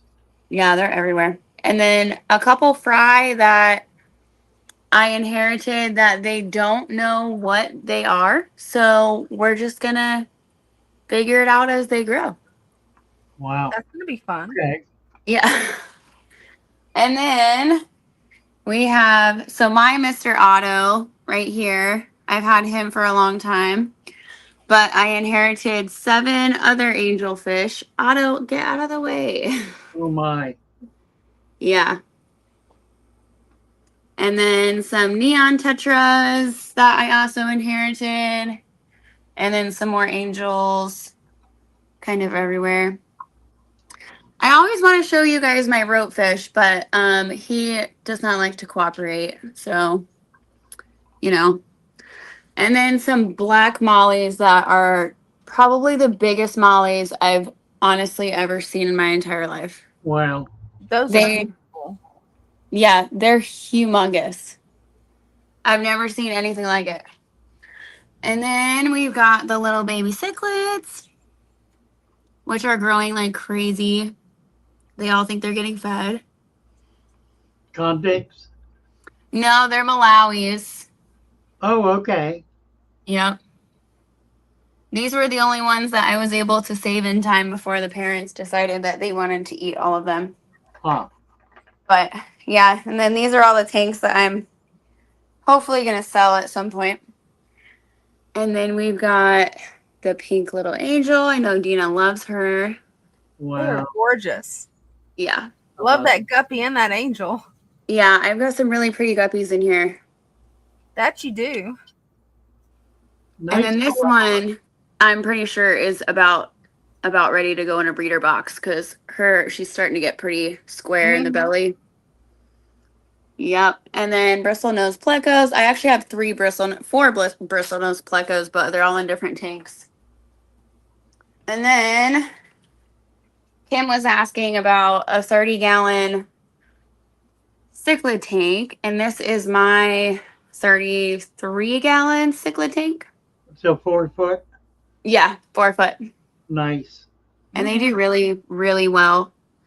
And there's also a jewel cichlid in here that I inherited from that same person, but he's also hiding. But, yep. And then we were going to go ahead and feed this monster. on camera so you guys can see. Oh, he is pretty. Yeah, he's crazy. Here, come over here. Come over here. I gotta be really smart with this. Well, Gone. bang. Yep. One bite. Yeah, literally one bite. He's Look at crazy. those teeth. Wow. Yeah, he's got some gnarly teeth. Right? And That is so cool. he'll just sit there and it will be gone in like less than a minute. A wolfish. Yep. Yep. And then don't mind all of my tanks that are just kind of everywhere. And then I have this guy. He is a pink crawfish. So cool. Yep. And then more adult crawfish in here. Just kind of Wow. everywhere. But, yep. Everywhere. Very cool. Mm-hmm. Yep. But that's it. That's all I wanted to show you. Impressive. We've got some nice tanks, Megan. Thank you. They are, some of them are still a work in progress, but Yeah, I know how that goes. you know, gotta love it. Do it as you can, right? Yeah, you bet. All right, guys. Have a good night. Bye. You too. Bye. And Joey has a really good question. Follow-up question. How does one maintain plants when fish and or crawfish eat/destroy them? That's a pretty good question. Crayfish. There are some fish, crayfish among them. There is a way to do it. Mm-hmm. And that's to have more plants in there than they can possibly consume. I have my big tub, a big pond, has a crayfish in it. It's got two big ones, and it's loaded with plants. And I never noticed that they're doing anything to them because there's so many plants in there. If they were, I wouldn't notice it anyway. So that's kind of the solution. I cannot keep plants with waru because they just tear them up. Now I do have a pair of waru in with a couple of big sword plants, so we'll see how that's going to work. I've got other fish in with them, which may make a difference, may keep them from being quite as busy about eating the plants. But generally, if you've got a fish, silver dollars, for example, it's impossible to keep silver dollars with plants. They eat them right up. Waru or another one.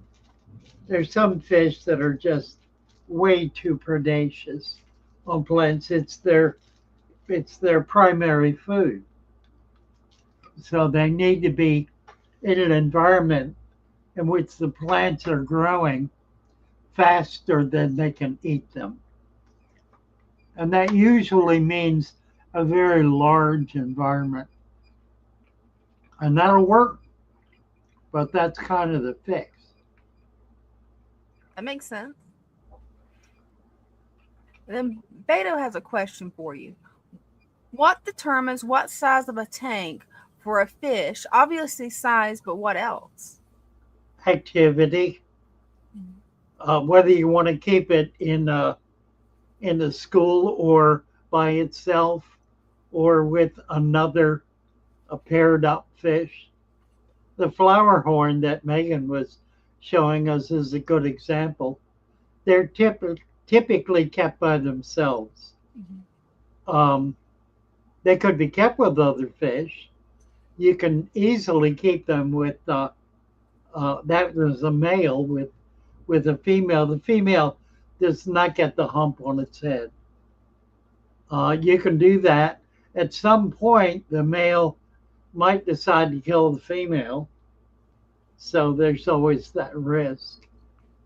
But generally, it's a function of the activity of the fish and whether you want it alone or with a colony. There are other fish like the mascara tetras we were showing you earlier.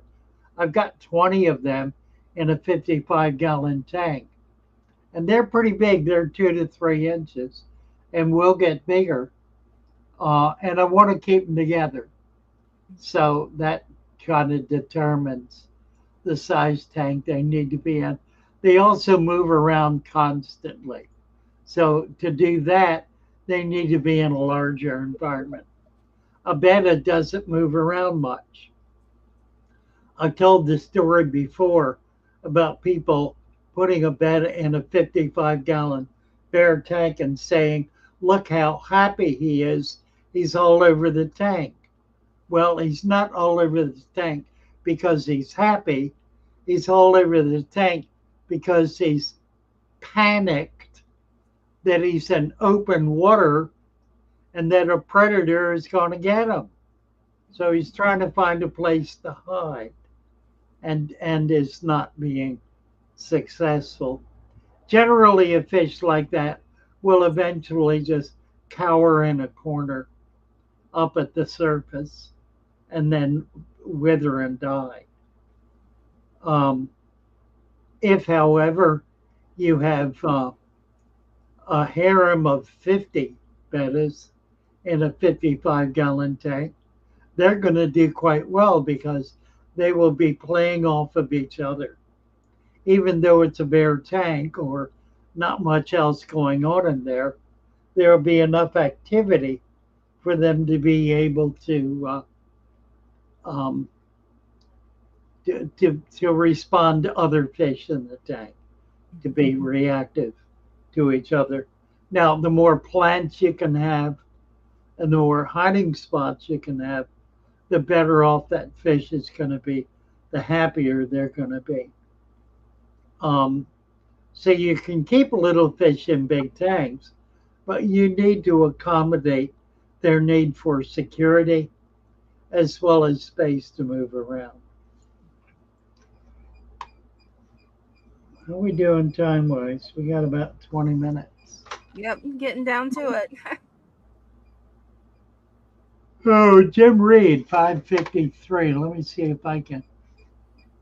Joey Coonrad. We did that brown algae thing. And I gave him a wrench. Let's see. 553. Let me go back here.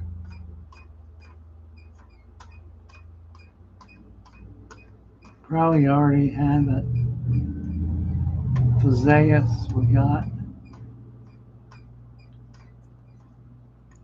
SC, I think we got SC. We did. I think we're good. Awesome. Let's see.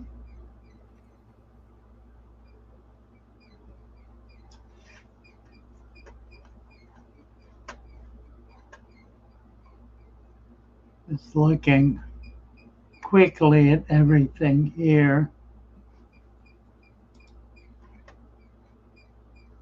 Adam.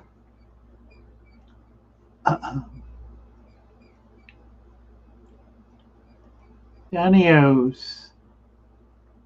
Right, Danios was up earlier. Ken Jacobs.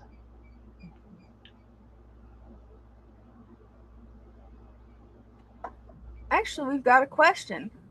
Okay. Father Fish, can I use bushel of freshwater clams? A bushel? That's a lot, I would think. No, absolutely not. They will die in foul.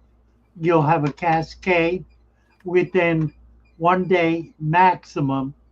You're going to have the smelliest mess you ever had in your life. 2 or 3 half a dozen maybe are fine. The difficulty is if you put too many in there, they're not going to be able to sustain themselves.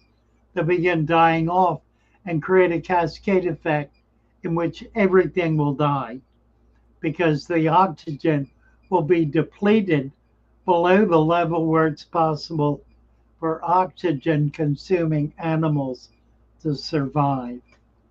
So don't do that. Not a bushel, my word. Is 4 to 6 okay? 4 to 6 are fine. Yep. But keep an eye on them. You don't want them dying in there. They foul water at an amazing rate. So you want to, when you put in one or two at a time. Keep an eye on them. Make sure they're alive. Make sure they're pumping. Make sure they're healthy. Never have many. Never. You will rue the day. How many do you think would be in a bushel? That sounds like a whole lot. Yeah, I don't know. Depends how big they are. Could be hundreds. Wow. Oh dear. Whew, I feel you on that. Right. Let's see. So we've got this question. What to do when the tips of my plants are yellowing and disintegrating? Is it every leaf on every plant, or is it one or two on a few plants?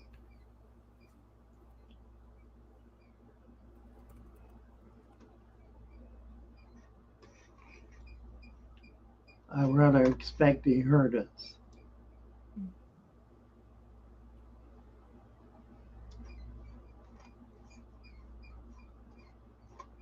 If it's a little bit, it's totally normal. If it's virtually every plant, then probably the plants are do not have adequate nutrients to be able to survive. And that's a real issue. It's important to have adequate nutrient, which is what our substrate is really all about. 3 or 4 on a few plants. Not to worry, that's fine. It's totally normal. You can trim them, remove them if you want, if it bothers you. Clams clean the bay water like crazy. They absolutely do. That's an enormous volume of water for the number of clams in the water to consider that.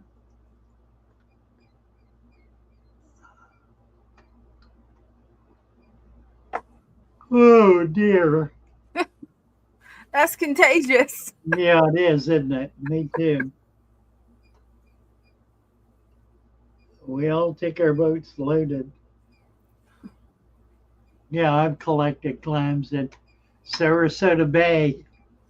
Wonderful. That had to be fun. You bet. The yawn pandemic. Right? A clam with butter will cure the sleepiest. Really. Mm-hmm. Yeah, that if you got a bushel of clams, you need to cook them and eat them. Thoughts on dealing with lymphocystis.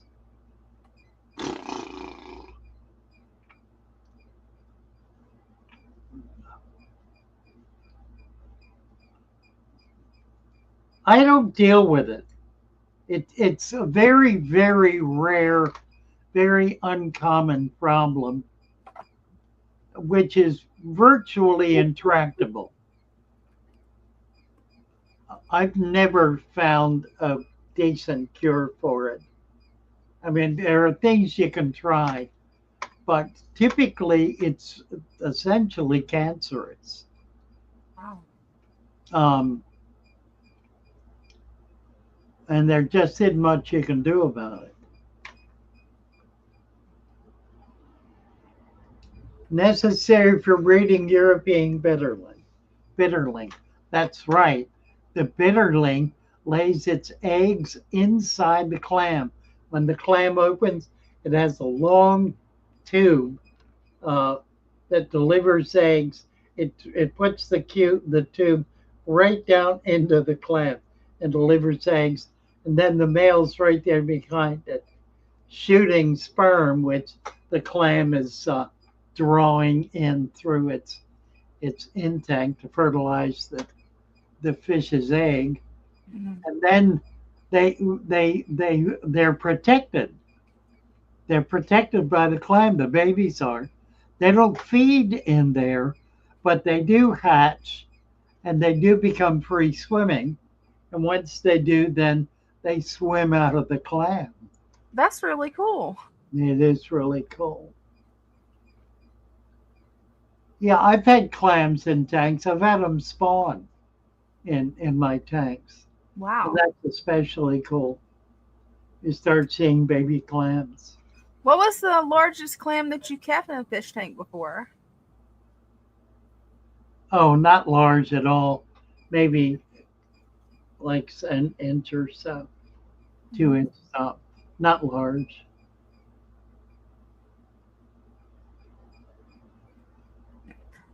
Beto has a question for you. Can the plants get nutrients through the fish food in the water? Sure, the leaves of plants are able to absorb nutrients. They take in nutrients. It's not the primary means by which plants feed. They primarily feed through their roots, but they can also feed through leaves. That's pretty cool. It's not the direction that the sap flows in. It flows through the roots up into the leaves and then kind of disappears into the forest, I guess. Matthew, you kind of get freshwater clams from the closest body of water. If they're there, you can. And if they're not restricted, you can.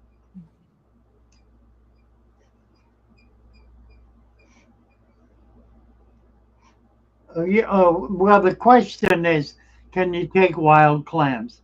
And the answer is yes, absolutely. That's where all clams come from. Somebody went out and collected them. Might as well be you. Mm-hmm.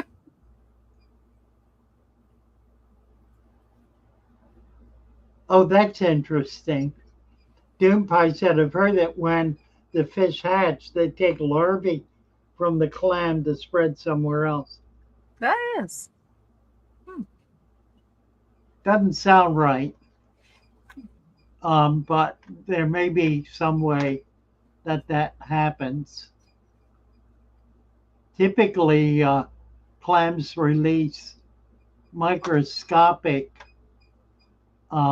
eggs and sperm into the water column, and then those eggs become free swimming for a very short period of time until they molt 2 or 3 times and then drop to the bottom and become a spat, which will, clams don't attach the way oysters do, but they do get down into the sand and burrow into the sand. Cuban cichlid tank mates. Wow. Cuban cichlid tank mates. It's a matter of the way to do this, if you really want to do it, is to have a tank big enough to have half a dozen very aggressive fish. And they can be varying species. And then you want to kind of keep an eye on them because there's going to be a pecking order, and the guy on the bottom is likely to be killed. So you need to kind of watch out as you're doing that and make sure that any fish that gets damaged is removed until it's better, then put back in. Mm-hmm. And also provide hiding places. What fish can I put with baby guppies? Anything small enough you can't eat them unless you're using the baby guppies as food, Mm-hmm. in which case it doesn't matter. Pretty much. Interesting. Mm-hmm. How do you get rid of residency worms and mollies? Feed garlic, Mm-hmm. crushed garlic. That will get rid of intestinal worms. Sarasota Bay. Oh dear. Yep. How are we doing here? We got about 10 minutes. Mm-hmm. If I can stay awake long enough. Funny. Neons. Neons are pretty, especially green neon. Who was it who had, Megan had neons in with her big angels? Mm-hmm. Those angels will eat the neons. They won't do it all at once, but you'll notice a gradual lessening of the neon population to the point where there will be none left.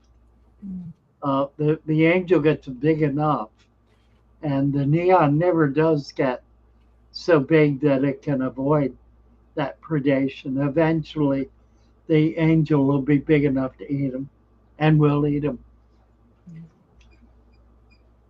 No, it's not hard to get fish to eat garlic. You want crushed, fresh garlic, crushed fresh, and then that won't be a problem. Shift 2, shift 2, shift plus 2, shift plus 2. I'm getting a line of text on my screen. That's weird.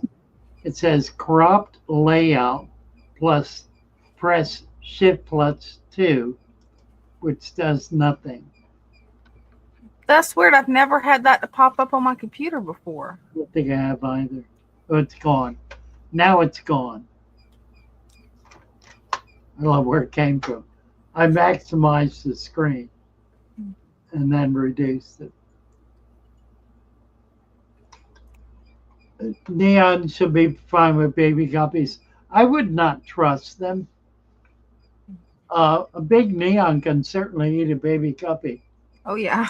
I don't think you ought to try to keep anything with baby guppies. Give them a chance. Give them a few days to a week, maybe a little better, before you put them with anything. Unless you want to just feed them. Yeah. Soak my pellets in fresh crushed garlic juice. Pellets, I think. Mm-hmm. Yeah, that works. Pygmy sunfish. Wonderful fish. Oh, like to keep more locally native plants. Yeah, the pygmy sunfish is a really perfect native fish. They don't get an inch long. They're tiny. They look like baddest, scarlet baddest. They're very tiny. They're very pretty. They're hard to catch, not because they're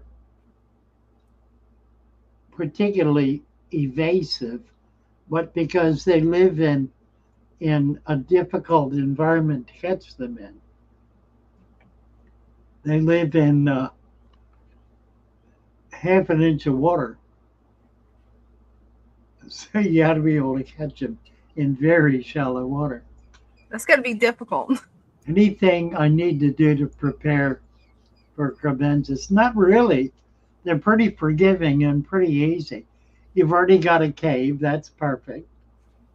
They do well with other fish, so you don't need to worry about them getting beat up or not surviving. They're a cichlid, and they're a fairly tough cichlid, if not big. They're not big certainly, but they're pretty easy to keep.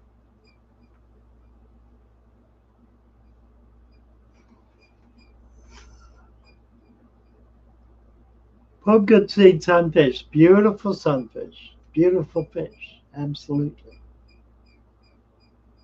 Yeah, gobies, there are a lot of different kinds of gobies, many different gobies. Anchorworm.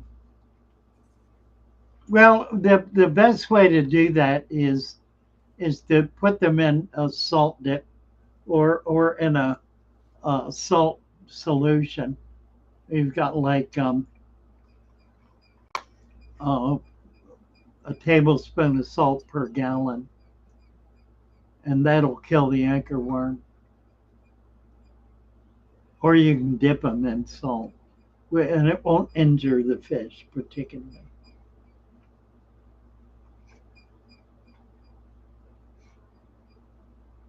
Ooh, goodness sakes, 2 hours is my limit. I feel you on that today. Nice I to be didn't with feel you. it all. Been fun to be here. That it has. Yeah, we may as well just shut it down. We're kind of running out of gas. Right. With you all. Thank you. Enjoyed everybody who came up. Lots of nice fish, nice tanks. Everybody having a good time, loving their fish. God bless you all. God bless y'all. Let's see if I can find. There we go. Let's do it. I love my little fishes as they swim about their home. I love my little fishes as they swim about their home. When the sunlight shines upon them and their colors begin to glow, I am drawn into a world where my heart longs to go. I imagine scenes of beauty and feel the warmth of love. I love my little fishes as they swim about their home. I have traveled the world over, but never found the peace that comes from watching my fishies as they swim about their home. My heart is happy and I am content to sit and watch them swim. I will not be alone while these fishies are in my home. When the sunlight shines upon them and their colors begin to glow, I am drawn into a world where my heart longs to go. I imagine scenes of beauty and feel the warmth of love. I love my little fishes as they swim about their home. Good night, everybody. Be well and hope you do. That will.